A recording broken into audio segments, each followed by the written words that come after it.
Hello everyone and welcome to this video. In this video, I'm going to show you how to use Claude Cowork to automate tasks directly inside of your computer. So let's go ahead and get started. So I want you first to navigate to claude.com/product/cowork. And here you will be able to download Claude desktop app. So inside this app, you'll have the ability to use Claude chat. And this is kind of a regular chat GPT kind of prompting. You also have Claude Cowork available as well. So Claude Cowork, this is an agentic AI capability tool that allows you to work directly inside a folder directly on your computer. So you can direct it to an Excel sheet, for example. It can open that sheet, it can do analysis for you, it can send emails and so on. So first, I want you to please download Claude here. And if you click here, you should be able to download it for Windows, for Mac OS as well. And also if you have the ARM64 as well, option 2 here. So just if you may be running Windows like me, just click Windows here. And you just follow along with the steps, log in with your email. And if everything works, you should be directed to an app that looks like this. So basically what you see is on the top side here, you see there is Claude Chat. This is the ChatGPT kind of version of this. Of course, you can use it to write, you can use it to learn, you can use it to write code, for example. And of course, you can come here and you can select what model you would like to run. Please note that right now you can use the Sonnet 4.6, and this is a model that is efficient for everyday tasks. You can also have Claude Opus 4.6, which is one of the most powerful models available by Anthropic. There's also another one, which is the Haiku 4.5. Think of it as mostly like faster model for quick, efficient responses. Okay, so if you go ahead and shift to Cowork, now what you could do, you can basically direct the AI agent to go and work directly inside of a folder. So for example, now you can come here, you can say choose a different folder, and that's what I'm going to be doing now. And I'm going to navigate to the desktop, and here I got a folder, we called it small business. So I'm going to select the small business folder, and Claude here is going to ask me, okay, are you sure? Do you want to run that? I'm going to say sure, allow it access to that folder. So I'm going to say allow. And right now you have that AI agent basically running directly inside of your folder here, which is the small business. So inside the small business, what I've done here is I included these examples, okay? So I included receipts, I included invoices, and I also included contracts as well, let's say for a business. So let's say if you open one of these receipts, this is an example of a receipt. Let's say it's a steakhouse, for example. I included numbers here, let's say, and this is the total amount, for example, in dollars. You can also see as well, there is another receipt here for, let's say, Delta Airlines, okay? And you can see the total is 607 USD. And I actually intentionally did this. Like I included two receipts with two currencies. One of them is in US dollars. The other one is in Canadian dollars, just to see if the AI agent actually has an understanding of this and is able to do as well currency conversion. Because I'm going to simply ask the agent to go inside that folder. I want you to organize that folder for me. I want you to put these receipts in a separate folder. I want you to put these two invoices in a separate one, and also the consulting ones in a separate folder as well. And I also want you to sum up these receipts amount and put them in an Excel sheet. And that will be kind of what we want Claude Cowork to do for us. So now if I go ahead and open, let's say one of these invoices, this is an example invoice here. You can see this is, let's say, OpenAI API billing amount. This is the total here. You can also see another, let's say, invoice here by, let's say, Blue Peak. That's another invoice too, okay? And you can see there is a total amount of, let's say, 9K. Let's keep going. If I go back here, you can see that I also included two contracts too. So that's an example of an agreement, let's say software development agreement or SDA. And now you can see kind of the total project value. Again, all of these are kind of examples here. And please note that I've included all the prompts that we are going to run together here in this document. So in this document, now we should see all the prompts. And the first prompt is going to be for that demo, which is using Claude Cowork to organize files.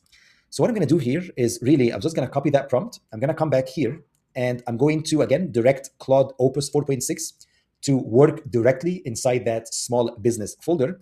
And I'm just going to paste that prompt here and just say, let's go. So here we go. Let's give it a try. Basically, what you see right now is Claude Cowork starting up. It's going to be directed again to that folder. And think of it as now you have an AI agent having access to your computer. It's going to start thinking. And if you come here, you should be able to see all the tasks as well.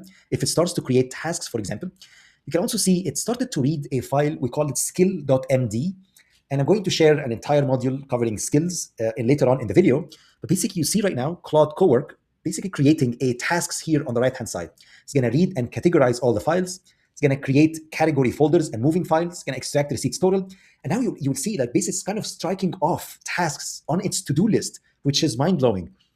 Please note as well that what I've done here is I ensure that humans are in the loop, right? So I want to make sure that Claude is not going to go and delete maybe all my files, for example.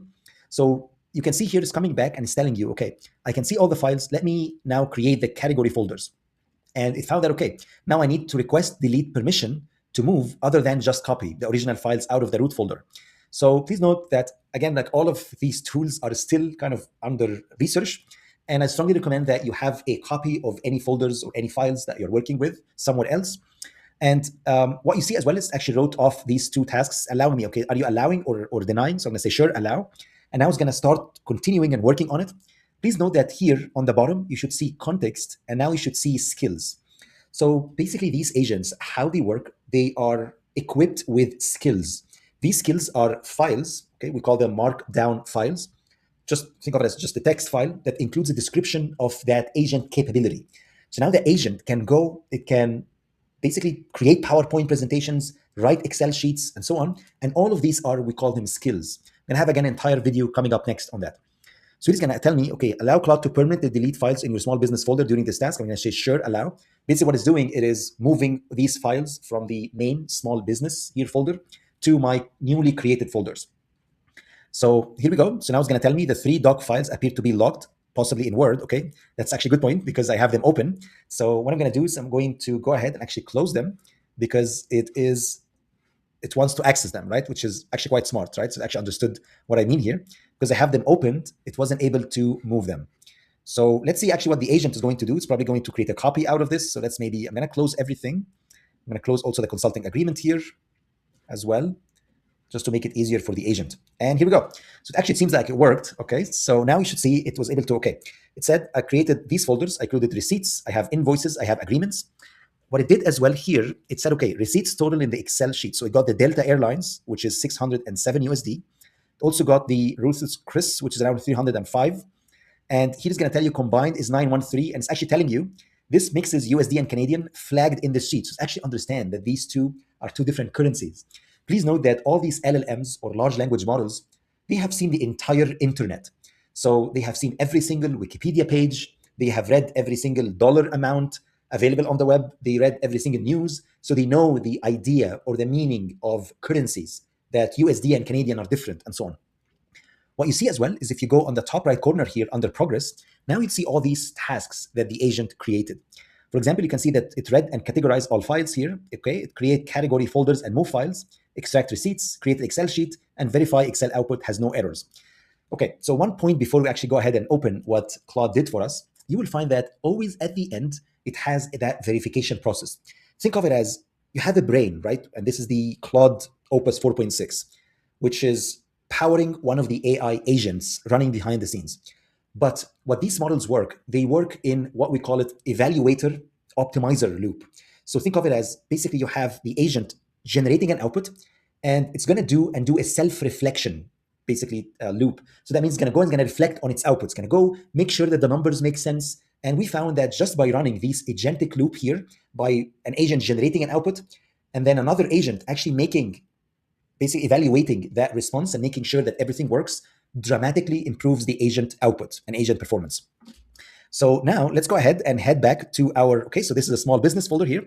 You will find that actually created the agreements. So these are the agreements. So it was able to get the consulting agreement. That's right. The Property Guru one. That's good.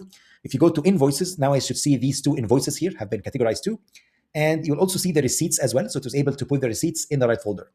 Please note that here, you will find that it was actually trying to delete those. So it took a copy, it was trying to delete them, but because I had them open, it just kept them there, right? Okay, so if you actually close them, you should be able to find that it already organized them quite well.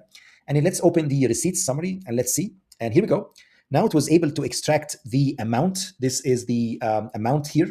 And this is the other one as well. And was able to tell you, okay, total combined USD and Canadian amounts convert to a single currency for accurate total. So actually understand that here we have 2 different currencies. Please note that you can also click on view your receipt spreadsheets, and Claude's going to open the spreadsheet on the right-hand side. So you'll be able to view it here directly along with the prompts and the chain of reasoning or chain of thoughts. Okay, so what I'm going to do here is I'm going to maybe have a follow-up question and ask the agent, okay, to simply convert from USD to, let's say, Canadian, okay, and update the sheet and update the Excel sheet. Let's go ahead and give it a try and see if the agent is smart enough to go take that US dollars, convert them, should be like times 1.3, 1.35, and hopefully it's able to understand what I mean here. It's going to create a to-do list for you. It's going to search the web. Probably it wants to, let's actually close that. It's probably wanted to load the exchange rate from US dollars to Canadian. It's going to update the Excel sheet with the converted amount and verify the updated Excel file as well. Please note as well that here on the bottom, it was able to show you, this is the web search. So it did actually web search here. And it downloaded the Excel skill. You will find as part of the skills, now it needs that XLSX skill to be able to go and write directly inside that Excel sheet. So now it's actually telling you the current rate, it's actually 1.43, slightly high, but it seemed that if you make it slightly bigger, now you should see that these are all the websites that the agent was able to research to get that exchange rate, right? And it came back here and it's asking me, okay, do you want to allow? I'm going to say, sure, allow it. And what I found is that actually a lot of developers that I talked to at one of the top frontier labs, basically 90% of the time, they're actually not writing code. What they're doing, they are orchestrating a team of AI agents that can work autonomously on your behalf. And really all they're doing most of the time, they are just pressing enter to make sure that they are, as humans, they are human in the loop, okay? Of course, they do a strategy. They wanted to onboard these agents and actually make them run as well. So it's not a trivial task, but these agents became incredibly powerful that it makes zero sense to go and do all these tasks on personally, like manually, similar to what we used to do before. So here we go. So I'm going to tell you that Delta Airline is 607. It multiplied times 1.4. That has been converted to $800 Canadian. It kept the same amount. It's telling you no conversion needed. So it actually has an understanding of that. It summed them up. And let's go ahead and update or view the updated Excel sheet. And look at this. So now it was able to extract the updated amount here. So it made the conversion. So this is great. It summed them up. And now we got $1,178. With that, that's all I have for this video. I hope you enjoyed it and see you in the next one.